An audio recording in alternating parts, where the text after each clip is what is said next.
కుంకుమ హారతి, గంధం హారతి, గజరాజ హారతి,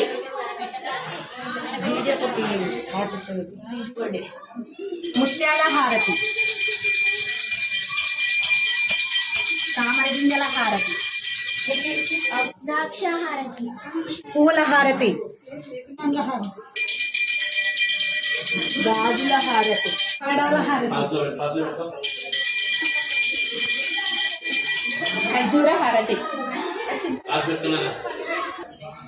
కాసుల హారతి, పొత్తి హారతి, గోమతి చక్రాల హారతి, ముత్యాల హారతి, చెప్పనా పగడాల హారతి, లక్ష్మీ గోవాల హారతి, పచ్చల హారతి, పువ్వుల హారతి, డ్రై ఫ్రూట్స్ హారతి, గురు వింధ్యల హారతి, రుద్రాక్ష హారతి, తమలపాకుల హారతి.